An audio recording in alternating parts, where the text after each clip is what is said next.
Si Daddy eyes. Dali, count. Close mo daw yung eyes si Daddy, dali. 1. Ayun na si Daddy, nag-close na eyes ni Daddy. 1. Dali, close mo. 2 hands, 2 hands. 3, 4, 5, 6, 7, 8, 9, 10. Very good. Where's the nose, Daddy? Where's the nose? Nose, Daddy, where's the nose? No. The head? Daddy, head. Head. Daddy, head, Daddy, head. Wow! Where is the eyes, Daddy? Eyes. Where is the mouth? Daddy, mouth. Kiss mo nga si Daddy. Mouth. The face, Daddy, face. Face. Very good. Kiss ako, babe. Kiss Papa ba? Kiss na Papa. Face na lang. Kiss ang bunto na Papa man. Kiss ang bunto na Papa. Mami. Pao. nga.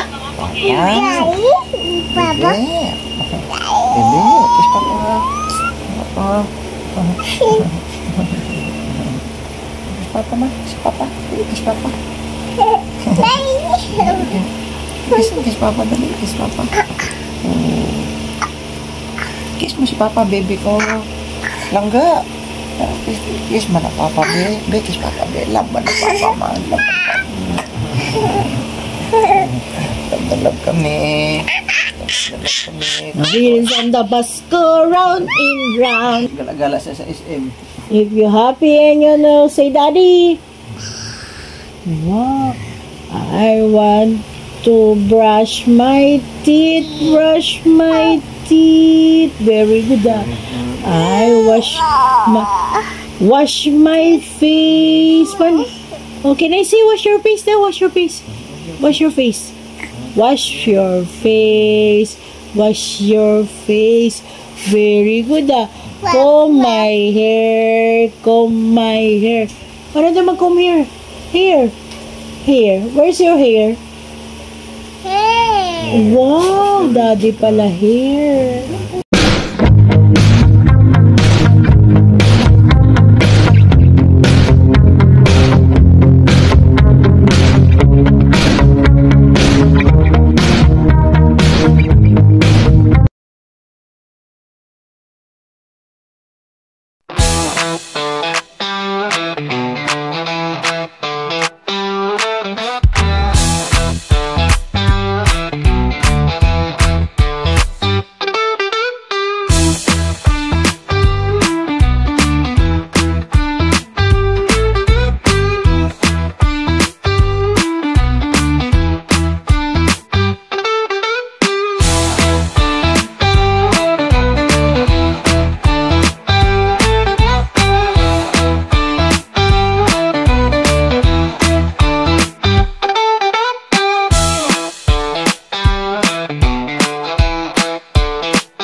So yan po mga ka-business ay isang mapagpalang umaga sa ating lahat.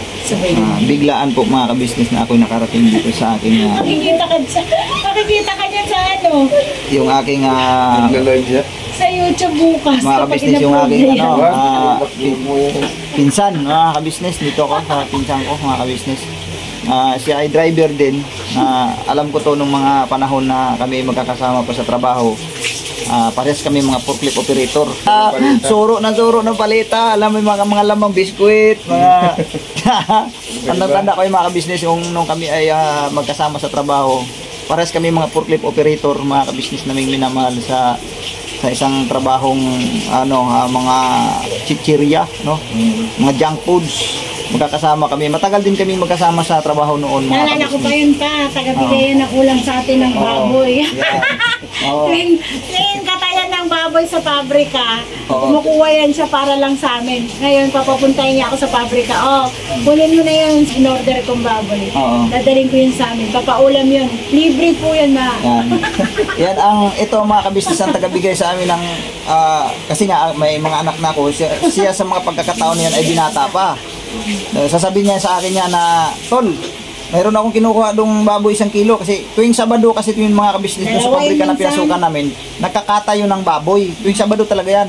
Minsan kumukuha yan 1 kilo, 2 kilo, ipinapadala sa akin kasi pang-ulam daw sa mga bata. Wala man siyang asawa kasi. Kasi palibasa kasi nung mga panahon na yun ay binata, walang sagabal sa buhay yan.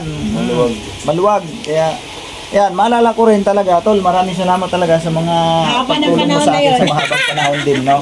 Business. Naalala ko lang. Isipin niyo po mga kabisnes, sa tagal na panahon, ang buong akala ko mga kabisnes ay wala na siya dito. Kasi nung siya ay binata pa, ito na yung lugar na tinitirhan talaga niya. Ito na yon. Kaya lang doon sa taas yata yon, sa second floor. Pero yung ibig ko sabihin, itong lugar pa rin na ito. Ang buong akala ko ay kung saan ang lupalop ito nakakarating. Baka ang pagkaintindi ko nga, nasa probinsya na eh. Hindi ka pa. Kasi si Denden, wala pang 1 taon na dyan na sa kanya lagi. Iniiwan natin pag magcha-charge tayo eh. Oo. 18 years old na si Denden. Eh, binata pa siya nakatira. O, tinanan mo kung ilang taon na siya dito. Ibig sabihin, 18 years old na rin. Hindi, lampas pa. Lampas pa. Kasi Oo, binata. tama. Mga nasa 20 na. Hindi, ano na ako, nakatira ako dito, 2000, 7 si Denden pinanganak Tagal eh. na pala tol.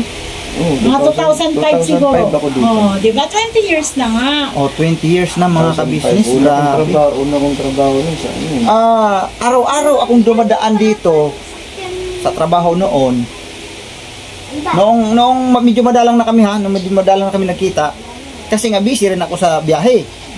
Ang buong akala ko naman talaga na wala na siya rito kasi wala na rin akong time na pumasyal dito mga kabisnes. Ngayon lang talaga naisipan ko na nagtry ako.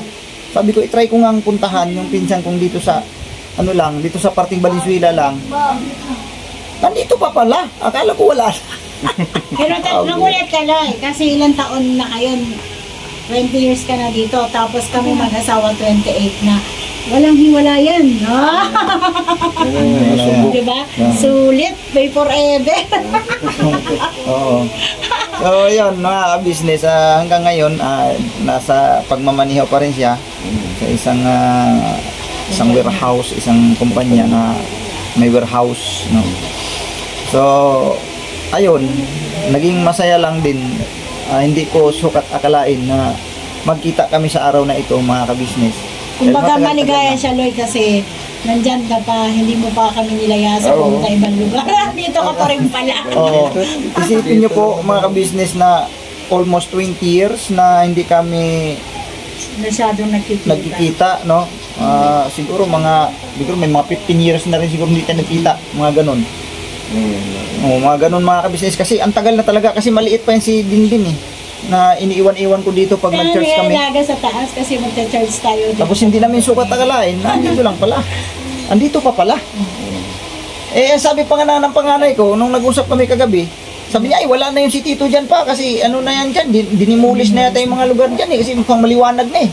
Hindi siya mapakali, kanina ka pa niya iniisip. Ngayon kanina, sabi ko, subukan ko kaya talaga, no? Sabi ko, try nga natin kasi namimiss ko na rin yung pinsan ko. Agad ko na rin. Sabi niya, Ma, teka si Loloy nga, Ma, si Loloy. Tanungin mo yung matanda, sabi niya. Tanungin mo nga, baka sakali lang, baka nandyan pa. Kilala ko. Nandyan sa, dito lang, sa harapan niya. Gloria, sabi.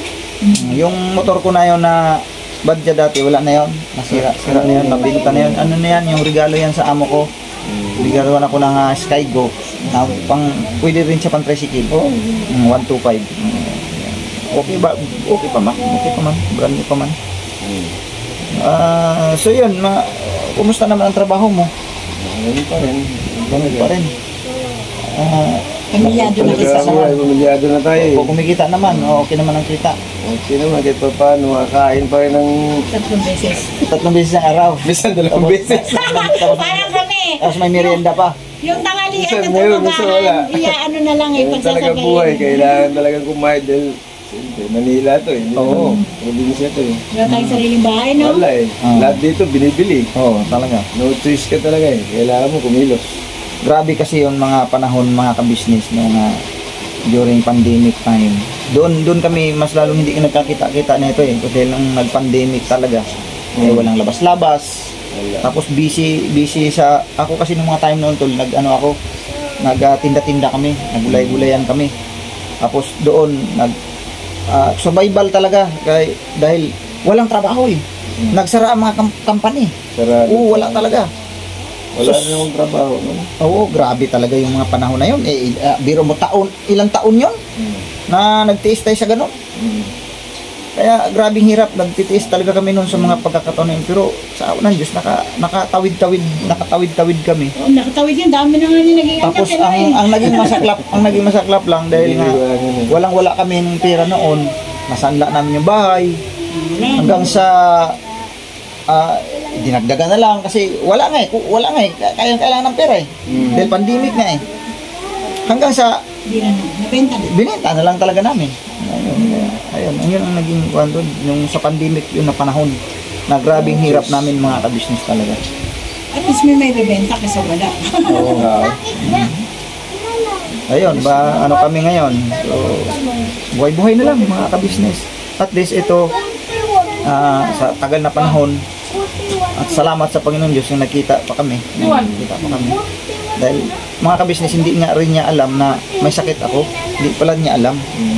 Akala ko rin naman na nakabalita siya sa mga sa mga kapatid ko o mga pinsanin namin dito. Hindi rin pala talaga niya alam. Ngayon lang niya alam mga ka-business na may sakit ako. So yun, yung sinabi ko sa kanya, nagulat siya. So yung mga ka-business natin na nanonood sa atin ay alam na nila yun. Magka 3 years nilang alam na may sakit ako. Kasi binablog ako ng amo ko. Yung pinuno namin sa pagbablog.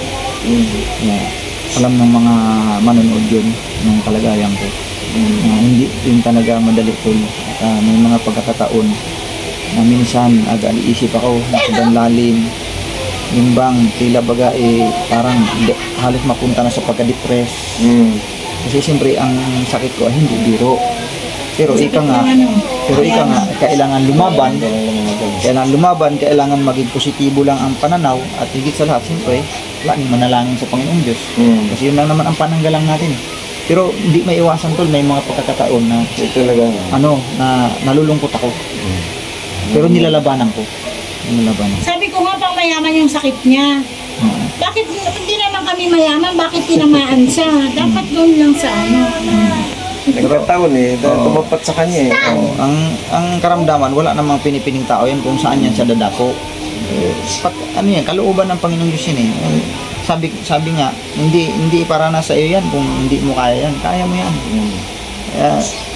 Siyempre, bilang tao, malulungkot ka talaga. Pero sabi ko, laban lang. Hanggat may buhay, laban lang mga ka-business. So yun lang mga ka-business, ito lang yung update sa aking pinsan. Si Alex po mga ka-business, pinsan kong si Alex. Si Loloy. Ang palayaw niya ay Loloy. Ang pangalan niya dito mga ka-business nung siya binata dito sa lugar na to, Hator. Mga ka-business, si Hator. Kasi nang binata siya, pinata yan siya. Nakainom na si Hator. Problema. Andyan ba si Hator? Mga ka-business, noon pa naman yun, kumbaga maalala lang namin mga ka-business. Pero ngayon, wala na, nagbago na yun. May anak na eh. Mabait na yan. Mabait na ngayon yan. Bakit hindi ka ba naman bumait? Yari ka kay Mrs. Ano nga pala pangalan ng Mrs. mo? Anong pangalan mo, ate? Marie. Maricor Caballes. Tagalit yan. Mga Bisaya din. Ay, matatapang ang mga taga-Waray. Hindi, Southern Leyte. Sugod Leyte. Sugod Southern Leyte. Grabe ng mga panahon na may yung bagyo doon ba? Yung Yolanda. Matindi doon eh. Halos buong Leyte yun, ba? So yan lang po mga ka-business. Maraming salamat at babalikan po namin kayo mga ka-business. Ma, ang birthday pala niya January 17. Kasabi niya si Pau Pau. January 17 nga ba, tol? January 17 niya, magsi 7 years old yan. 17. Oo, January 17. Parang si Pau Pau, January 17 din si Pau Pau. Birthday kayo. Anong oras mo ito pinanganak? Uy, ang ganda ng anong pangalan mo? Ay, sa umaga pala 7. Anong pangalan mo, Bibi? Alexa po. Alexa. Ay, pangalan ng tatay, Alex. Kinawagin Alexa. Alexander, kaya pangalan yan, Alexander. Okay lang. Alexa, yun sa Sander, kaya na dalawa yan, Alexander. Itong isa si Sander. Ito naman si Alexa. Pag naglaro sa labas, ang tawagan lang, Alexander, uwi. Isang tawagan lang, dalawa kaagad. Ganda mo, be. Gusto ko yung kilay at saka mata mo, pilit mata. Ang galing, Pao din ganito paglaki, busog-lusog na. Oy, si Alexa. So magka-birthday pala kayo. Ibig sabihin, Tol, alam na tol. Alam na. Kita, re-regaluhan mo din si Bibi. Magre-regulan silang dalawa. Matalino yun to, daming award niyan. Oh, grabe. Hindi nga. Very good. Award niyan, no? With honor? Wow. Certification yan. Ang grabe Parang pala si to. Kia Palaban pala to pala ng to mga ano. ka-business. Kumakanta yan. Parang nga si Kia. Nakita ko nga sa sa post. Masayaw. Si Kia kasi nung maliit pa ganyan din eh. Parang si Kia siya, lang din pala ito, tol. Siya ng award. Tsaka medal. Tatlong medal yan. Oy, Ano naman grabe. kay 18 ang nahakot niyang medal. Si Kia, grabing medal din yun eh. Tapos, Grade 1 na siya ngayon, with honor siya. wala din ng ano yun. Ayos. Ang kinaganda kay Kia Lex, sinasama ko yan siya sa audition. Sumama yan siya sa kay Willie. Dinala ko yan doon. Kaya lang problema, nagka-pandemic, hindi natuloy. Kaya yun. Ay, Alexine! Ano ba? Alexa. Tapos isa Sander. Hindi ko alam kung paano natin gagawin. Birthday mo at birthday ni Pao po, mga ka-business. O, di ba, ang magkamag-anak sabay ang birthday. Sabay ang birthday. At saka alam yung tito na, niya. Yung tito niya. ka-business, oo. Pati Tatlo yung sila. Kapatid ni Kuya Bok may birthday din. Pero wag na yun, maganda na yun. Pag napanood niya utol to, sabi, ikaw talaga ate Ay, wag ka na, malaki ka na. Ito na lang, dapat sa mga bata yung mga tol. birthday. Pupunta ka na dito kay Utol Alex, kay birthday masayang anak, pares kayo. O di tatlo Huwag kayo. kang umasa dyan, alam mo gagawin yan. Nasa mga kaibigan niya yan. Lalaki yan eh, binata pa. Binata! Walang asawa. Oh. Single na naman siya. Single na naman si Utol Alren eh. Kaya ready na naman siya to jingle. Yan. Sa akin, Alexa, babay na ha. Sige, supportahan natin sila. Sana dumami pa yung views namin para maganda yung birthday ng ating mga Junakis. Babay, Alexa! Sabog! Bye daw. Matalino po si Alexa. With honor. Marami siyang honor at award. Anong grade ka na, Bibi? Grade 1. Grade 1. O, yan. Talaga naman, pag magkamag-anak, matatalino. So, ayan na. Abangan na. Ikaw din, marami ka rin ano. Sabi ng kapatid ko, wala. Wala, ikis yan. Hindi, sabi mo habol. Kayang-kaya yan. Kaya mo yan. Gwapo ka pa naman. Ay, lalaki ba yung isa? Oo, lalaki. Ay, di. Ay, lalaki, Ang okay ganda na ng ito. kilay Okay na niya yan, pa. tol. Ang ganda ng pilik mata, balahibo. Ano ka dito, baby? Kakita natin. Ito mga kabisnes, ang gwapo. Oo, Kamag-anak po yan ni Pau Yan si Pau. Sander. Patingin. Ay, Sander. Oo, tinan mo mga grabe. kabisnes, Kung naging babae ito, maganda. Hindi na kailangan eyeliner, hindi na kailangan ng eyeshadow. Ang kapal lang ano niya, yung Pilik mata na, kilay eh. Nakakagigil ka.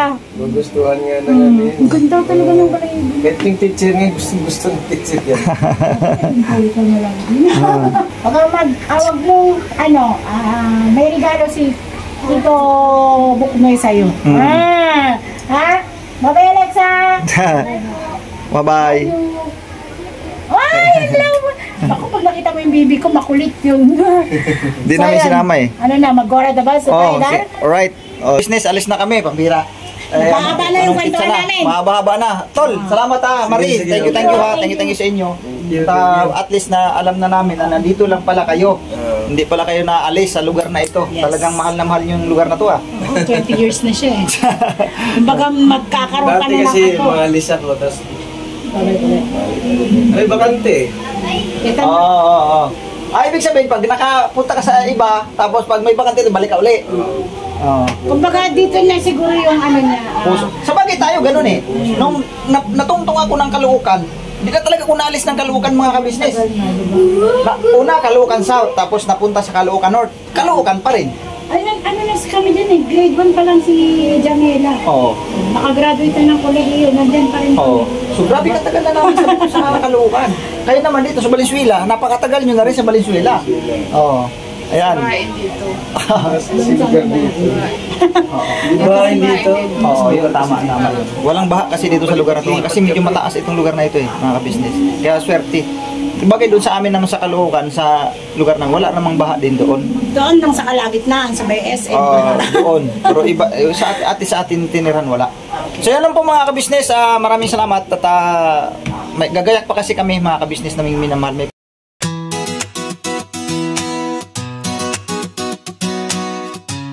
so yun po mga ka-business, yun, naka-uwi na kami ni Mingay dun sa yung aking pinsan, ano, na matagal ko na hindi nakita rin mga ka-business, almost 20 years kasi nung kami ay magkasama sa trabaho noon ay binata pa yung aking pinsan mga ka-business. Tapos lumipas ang mga panahon na hindi na kami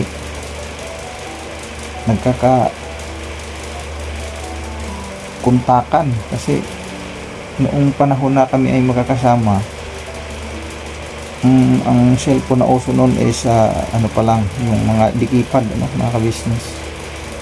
At saka noong mga time nagkasama kami, alam ko wala pa kami mga cellphone pare-parehas, no, mga ka-business. So yun, lumipas ang mga panahon na hindi kami nagkakakuntakan, alaman kung saan na siya kasi nga puro busy sa trabaho, no? Kasi ako nung mga time na yan ay halos walang uwian din sa bahay kasi laging nasa biyahe. Pag uwi ng planta, doon na matutulog, biyahe na naman ng madaling araw. Umaga lumakad ng napakatagal na panahon na hindi na kami nagkakita. So isang pagkakataon na gitry kong puntahan uli yung kanyang tinirhan noon nung siya ibinata pa. Ang buong pagkakaakala ko kasi ay wala na talaga sila dyan. Kasi nung nabanggit ko nga dun sa anak ng panganay na si Jamila, natandaan mo ba ako yung tito mo na nandyan sa Valenzuela? Sabi naman ng panganay ko, ay wala na yung lugar nila dyan pa kasi na parang ang tawag nito, yung bang na-develop na. Wala na daw doon. Yan ang pagkakasabi ng panganay ko. Sabi ko, ay ganun ba? Inaisipan ko kanina mga ka-business na puntahan yung kanyang lugar kung saan kami ay madalas na nagkikita. Nagkakayayaan pa nga sa inuman nung araw kasi malakas pa ako uminom nung araw mga ka-business. Siya ay binata noon. Yung taong yun mga ka-business, yung pinsan ko na yan ay talagang tumutulong sa akin yan noong araw mga ka-business. Dahil ako noon may anak na ako, siya binata pa mga ka-business. Laging akong binibigyan niya ng 1 kilo o 2 kilong karning baboy kapag magkakatay na yung kumpanya kasi namin noon ay aming napasukan ay tuwing Sabado ay nagkakatay ng baboy nga. Tapos kukuha yan, tapos ibibigay sa akin, ipapadala sa akin. Sasabihin na lang niya yan, tol, kasi magkasama kami sa isang kumpanya. Sabi niya, tol, kumuha ako doon ng umorder ako doon karning baboy doon, 2 kilo ganyan, nabawa yan 2 kilo. Kunin mo na lang doon sa sinabi ko na yon na para sa iyo yan, ibibigay ko sa iyo. Tanungin mo na lang yung pangalan ko. Hindi, kukunin ko naman doon siya na katayan. Kasi alam ko yung katayan na yun eh. Sa likod ng mga planta, may mga katayan ng doon. Kasi yung pabrika na yun kasi ay may babuyan din. Kasi, ayun. Binata pa ka siya noon. Binata pa siya noon. Ako naman ay may anak na. Mga business. Tapos naalala ko nga, pag tuwing kami ay magcha-church, yung si Dindin nung maliit pa ay iniiwan namin sa kanya. Sabi ko, tol, bantayan mo nga, pakialagaan mo nga sandali, no? Kay sasamba lang kami o magcha-church lang kami, no? Ayun. Tapos yun na nga, naisipan ko kaninang, nasiisipan ko lang, nasabi ko, papasyalan ko nga rin, ano? Kasi marami akong mga pinsan dito mga ka-business na hindi ko na talaga sila na napasyalan din, no? Dahil nga sa trabaho, busy ang trabaho sa araw-araw. Sinubukan ko. Nagbabaka sakali, sabi ko, baka nandito pa o wala na. Kung wala naman, nagtatanong-tanong kami kung yung si ganitong pangalan ay kung nandito pa ba nakatira. Saktong sinabi nung napagtanungan ni Mengay na andito pa, sabi. Nagulat talaga ako, sabi ko, ha? Almost 20 years na ang nakalipas kasi 2005 siyang nakatira doon sa lugar na yun, mga ka-business, sa Valenzuela yun namin pinuntahan. Tapos andun pa pala siya. Nadatnan nga namin doon, yung asawa ang nandoon, tapos siya ay tulog, mga ka-business, kasi panggabi sa biyahe. Gabi ang kanyang biyahe.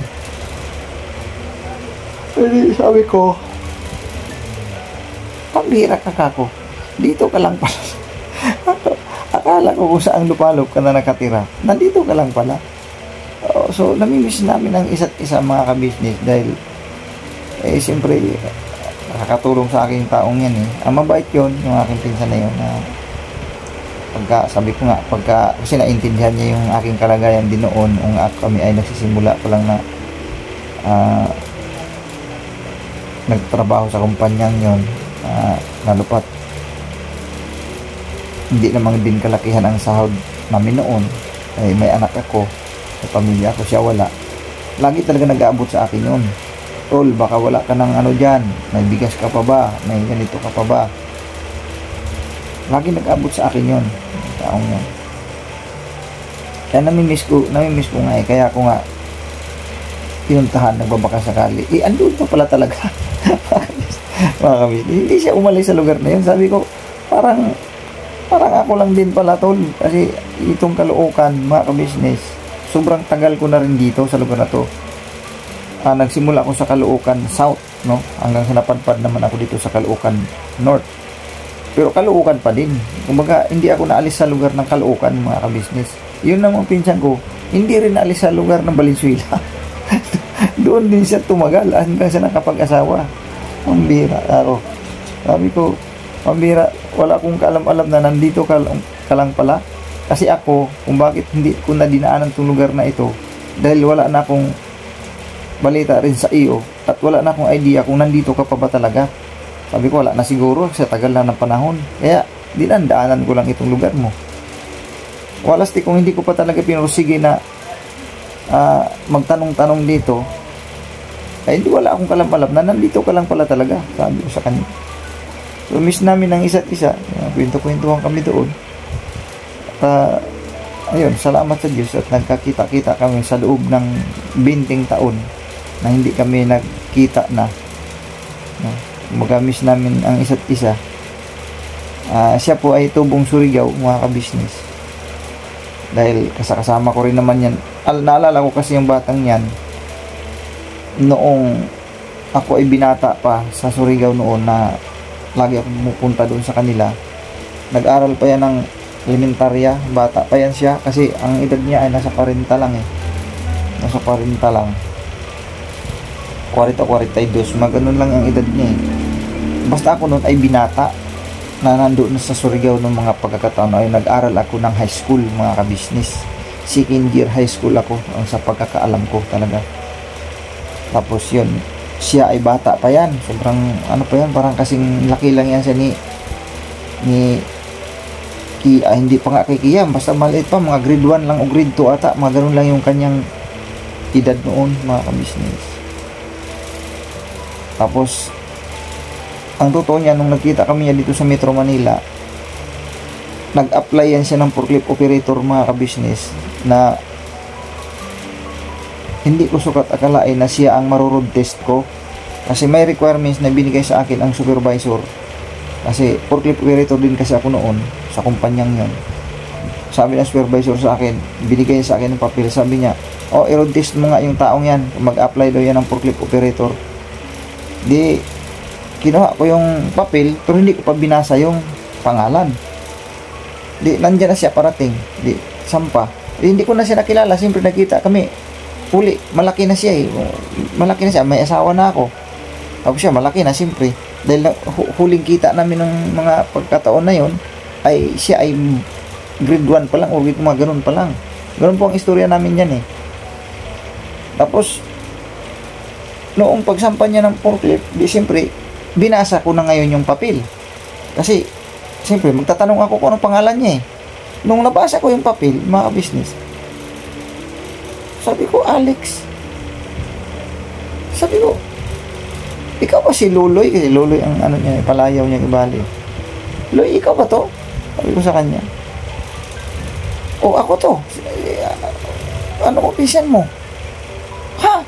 Sabi niya ganun. Ikaw pala to, Tol. Tol pa rin tawag namin eh, dati. Tol ang tawag namin nung nagkita na kami. Ikaw pala to, Tol. O, ako to. Papira.